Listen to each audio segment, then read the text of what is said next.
Break से पहले अतर काजमी साहब ये कह रहे थे कि मैंने कोई ऐसी वीडियो नहीं देख सका क्योंकि सोशल मीडिया सारा बंद है, मेरा एक्सेस सारा बंद है, मेरे बुनियादी हकूक जो है वो सल्ब कर दिए गए हैं, जिसकी वजह से मैं ऐसी कोई वीडियो नहीं देख सका कि लोगों को ये कहा जा रहा हो, इंस्ट्रक्ट किया जा रहा हो, नसीहत की जा रही हो कि जनाब कोर कमांडर हाउस जिना हाउस की तरफ जो है जाया जाए। मुनीफ फारूक साहब पिछले दिनों खुद भी जिना हाउस गए थे, मैं भी वहां पर गया था, मुनीफ फारूक साहब से भी मेरी मुलाकात हुई थी। मुनीफ साहब आप कुछ कहना चाह रहे थे, फिर मैं आगे चलता हूँ, प्लीज गो हेड। मंसूर साहब, दो चीज़ें मैं ये कहना चाहूँगा कि एक तो ये कि एहतजाज में और बलवे और दहशतगर्दी में बड़ा फ़र्क होता है। एहतजाज सियासी जमात का, मेरा आपका बहसीत पाकिस्तानी हक है, हम किसी बात पे भी करना चाहें। मेरी हमेशा से ये डिबेट रही है, मेरे और आपके एहतजाज का हक है, मैं और आप एहतजाज कर सकते हैं, लेकिन जब मैं और आप एहतजाज करते हुए किसी और का राइट ऑफ वे ख़राब करेंगे, उसकी ज़िंदगी अजीरन करेंगे किसी और पाकिस्तानी की, तो वो मेरा और आपका राइट फिर एब्सोल्यूट नहीं है। ये जहन में रखना चाहिए। हम इसको कंफ्यूज कर देते हैं कि एहतजाज हमारा बुनियादी हक है। No right, be it fundamental, it is never absolute. ठीक है जी, मुझे और आपको जिंदा रहने का हक है, राइट टू लाइफ है, लेकिन अगर मेरे और आपकी जिंदगी इसलिए है कि हम दूसरों को कत्ल कर दें तो आई एम सॉरी, फिर ये हमारा एब्सोल्यूट राइट नहीं है। दूसरी बात यह है कि आज हमें तकलीफ या पूरी रियासत को तकलीफ मंसूर साहब इसलिए हो रही है that it has hit home. Vandalised हुआ कोर कमांडर हाउस, जिना हाउस, ठीक है जी, और MES का दफ्तर और CSD का सुपर स्टोर और फौजी अमलाक, ये वेंडलाइज हुई हैं, तो तकलीफ बड़ी है। ये सिलसिला तो 2014 में शुरू हो गया था। उस वक्त क्या वो रियासत की अलामतें नहीं थी, इमारतें जिनका तहस नहस फेरी गई थी? क्या सुप्रीम कोर्ट की जो इमारत है और उसकी जो दीवार है वो रियासत की अलामत नहीं है? क्या PTV फॉर दैट मैटर रियासत की अलामत नहीं था? क्या नेशनल असम्बली का जो बैरियर लगा हुआ है आपने और मैंने, जहाँ से हम अंदर जाते हैं, वो रियासत की अलामत नहीं है? ये इमारतें बिल्कुल थी। उस वक्त किसने तूफान बदतमीजी वहाँ पर मचाया था?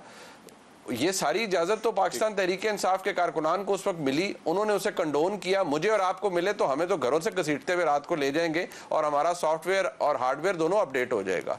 मैं इसलिए कहता हूं कि फिर ये सारा मामला, ये सारी एक्सरसाइज, ये खुली छूट, ये पंजाबी में कहते हैं ना फलाने का झाका खोल गया है, तो ये झाका खोलने दिया गया। अब सवाल ये है कि इमरान खान साहब की सियासी मकबूलियत, उनकी पॉलिटिकल स्ट्रेंथ, इससे कोई इनकार नहीं है, लेकिन क्या इमरान खान साहब को किसी हकीम ने मशवरा दिया था? मैं फिर बात को दोबारा लाता हूं जहां मैं और आप ये बहस करते थे कि भाई एक शख्स मकबूल है, हुकूमत से निकलने के बाद और मकबूल हो गया। उस शख्स का क्या इंटरेस्ट है कि वो चाहता है कि आर्मी चीफ मेरी मर्जी का लगे, और फिर वो उसकी साजिश, उस चक्कर में एक साजिश का हिस्सा बनता है, फिर वो उसके ऊपर कैंपेन करता है, फिर वो उसके ऊपर इस्लामाबाद जाता है, फिर वो उस वक्त के कई हाजिर सर्विस अफसरान के साथ मिलकर साजिश करता है। मैं ये तक कह रहा हूं ऑन एयर, इस बात का रिबटल लाए, मैंने इसके ऊपर लिख भी चुका हूं, बोल भी चुका हूं, पिछले 5 महीने से बोल रहा हूं, एक रिबटल नहीं आएगा। मुनीफ साहब, ये बात शवाहिद के साथ रिपीट करें जो अभी आपने बात की, बड़ी इंपॉर्टेंट बात है, इसको रिपीट करें जरा।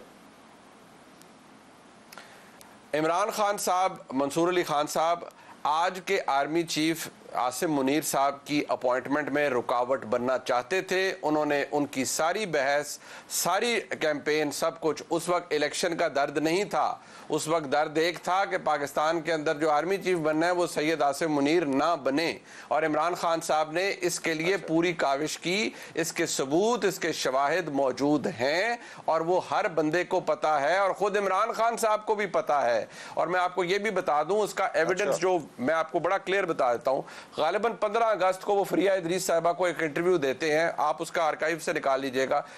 क्लियर सवाल उनसे किया जाता है कि वो नए आर्मी चीफ के हवाले से, इमरान खान साहब फरमाते हैं नहीं वो तो जो गवर्नमेंट है ये कर लेंगे, हमारा तो उससे कुछ नहीं है। और उसके बाद आप जरा ट्रेजेक्टरी देखिए, मंसूर साहब में एग्जैक्टली हफ्ते डेढ़ हफ्ते बाद इमरान खान साहब शुरू करते हैं मामला, और फिर वो एंड तक कहां जाता है। ये वो बातें हैं जिसके गवाहान मौजूद हैं मंसूर अली खान साहब, इसके शवाहिद मौजूद हैं। मैं तो एक आम पाकिस्तानी और बड़ा छोटा सहाफी हूं, बड़े बड़े लोग सना बुच्चा साहिबा से सर जरा कमेंट लेने दें। सना साहिबा, ये अगर नॉलेज मुनीफ फारूक साहब के पास है, जो एक एंकर पर्सन है, सहाफी है, तज्जियाकार है, तो जाहिर बात है ये इन्फॉर्मेशन वहां भी होगी, तो फिर उसके बाद तो ये वाकई 1 वर्सेस 1 है, ये मामला नहीं हल हो सकता चाहे जिस तरह मर्जी हो जाए। मैंने ये बात पहले भी की है मंसूर साहब, मैं अभी भी करूंगी कि फ़ौज अगर मदाखलत करती है किसी को मुसल्लत करने में, तो जो मुसल्लत होकर आते हैं वो भी तो फ़ौज में मदाखलत कर सकते हैं। इस बात की अगर हमें कोई नज़ीर नहीं मिलती, इसका मतलब ये थोड़ी है कि पॉसिबल नहीं है। ये जो 4 जजेस का मजमा इन्होंने इकट्ठा करके मनूवर अराउंड करके, जो पनामा लीक से लेकर आज तक तमाम तर केसेस में कोई ना कोई एक वो जज मौजूद है, वो किसकी बुनियाद पर है? वो कौन मनूवर करता रहा? तो अगर आपने शुरुआत करनी है, कोई कार्रवाई करनी है, तो बिल्कुल इमरान खान साहब is not safe for this country, he is not safe for me. उनका कोई कारकुन, मैं घर से नहीं निकल सकती क्योंकि मुझे तो नहीं पता मुझे कौन सा गुस्से में आया हुआ कारकुन कोई नुकसान पहुंचा दे। जैसे पहले हमें पता नहीं था कि हमें कौन उठा लेगा, अब हमें ये नहीं पता हमें कौन नुकसान दे देगा। तो माजरत के साथ ये प्रॉब्लम सबको पता है और ये शुरू भी यहीं से होती है। मैं तो अपनी बात कहूंगी तो जनरल बाजवा, जनरल फैज हमीद, जो जनरल बाजवा खुद अपने मुंह से कह रहे हैं, और ये जो हुकूमत है इस वक्त कह रही है फैज की बाकियात मौजूद है, तो बताएं हमें कहां है बाकियात, कौन सी बाकियात है, और बताएं बाजवा साहब कि ये क्या कर रहे थे। बात को क्लियर करें, जहां से शुरू होती है वहां से शुरू करें। ये बीच में पकड़ धकड़ 350 लोगों को इकट्ठे कर लेने से क्या इंसाफ मिलेगा आपको? ठीक है, ये अतर काज़मी साहब के सामने भी ये सवाल रखते हैं कि क्या अगर बाकी बाकियात मौजूद हैं और वो बाकियात की वजह से आज हालात यहाँ तक पहुंचे हैं, तो फिर इन बाकियात का करना क्या चाहिए? एक ब्रेक मैंने लेनी है, ब्रेक के बाद यही काज़मी साहब के सामने रखेंगे। Please stay with us. नाज़रीन, welcome back after the break. Athar Kazmi साहब, सना बुच्चा साहिबा की गुफ्तगू आपने ब्रेक से पहले सुनी होगी। उन्होंने कहा कि हमें धमकियां दी जाती थी, हमारे साथ ये सब कुछ होता था। आज इस बात का डर है कि अगर हम बाहर जाएं तो ये ना हो कि हमें कोई गोली मार दे या हमारे साथ कोई बदतमीजी करे। तो सर, आज अगर हालात यहाँ तक पहुंचे हैं तो फिर इन माजी के इन लोगों का कोई ना कोई कसूर तो है ना, इनसे सवाल तो किया जाना चाहिए जिसकी वजह से पाकिस्तान के आज ये हालात है। जी देखें, पहले तो मैं छोटा सा कमेंट करना चाहूंगा कि जो मुनीब साहब ने कोई बात की और आपने जिस तरह मुकर्रर करवाया, तो मुझे लगा कि जैसे हम किसी मुशायरे में बैठे हैं कि आपने कहा ये शेर दोबारा सुनाइए जरा कौम को, ये वाली बात जो है इसको जरा री इन्फोर्स कीजिए। तो जो है ना, मैं ज़ौक़ का जो है ना यहाँ पे तारीफ भी करना चाहूंगा। अगर दूसरी बात जो अतर भाई, अगर आप मेरे प्रोग्राम में कोई नई इन्फॉर्मेशन देंगे, मैं आपको भी कहूंगा मुकर्रर दोबारा सुनाए।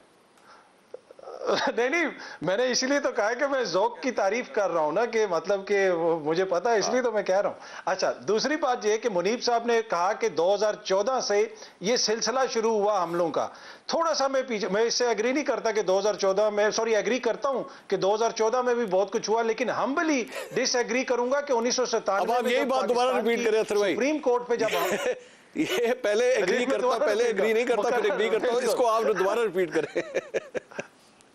मैं दोबारा रिपीट करता हूं कि मैं जनाब उनकी कुछ बात से तो बिल्कुल एग्री करता हूं, लेकिन अपना मौकिफ ये रखता हूं कि इसी मुल्क में सुप्रीम कोर्ट के ऊपर एक जमात ने चढ़ाई की। इसी मुल्क में हमने देखा कि यहां पे जुल्फकार बनी, उसमें किस खानदान के लोग शामिल थे, उन्होंने हमारे किस किस इदारे के ऊपर हमला किया, हमारे किस किस इदारे के अफसर को निशाना बनाया, हमारी कौमी एयरलाइन के साथ क्या किया, जुल्फकार वाले कौन थे, वो किस जमात के कारकुन थे।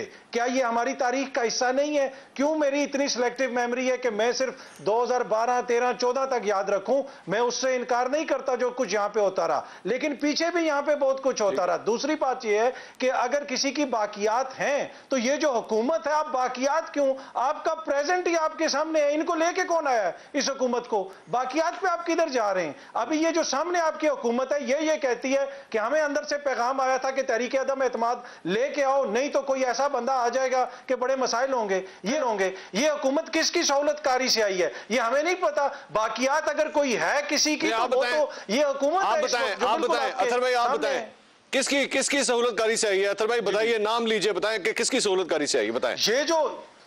ये जो हुकूमत है, आपको नहीं पता कि आपके वफाकी वुज़रा आके टीवी पे कहते रहे कि हमें कहा गया कि ये चीज करो? किसने उनको कहा? उन्होंने खुद पहले तो नाम लेना, ये तो मैं कह रहा हूं सर, नाम ले ना, मैं तो आपको खुला मौका दे रहा हूं, नाम ले, बताएं किसकी सहूलतकारी से है, बताइए। जी, मैं आपको अर्ज कर रहा हूं कि पिछली जो एस्टेब्लिशमेंट थी उनकी वजह से ये लोग आए, उनकी नाम लेने के लिए मैं हूं ना, और वो ये और कोई क्यों ले? सर नाम ले देना, अतर भाई नाम ले दे। जो मैंने पहले भी अर्ज की कि इस वक्त जनरल बाजवा, जनरल फैज का नाम लेना फैशनेबल हो गया है। हमारी इखलाकी जुर्रत इतनी होती है कि जो ही कोई रिटायर्ड होता है हम उस पर चढ़ाई कर देते हैं। मैं उस वक्त जितना उन पे ऊपर तनकीद करता था अभी भी उतनी करता हूं, इसलिए कि अगर उस वक्त मेरे पास इतनी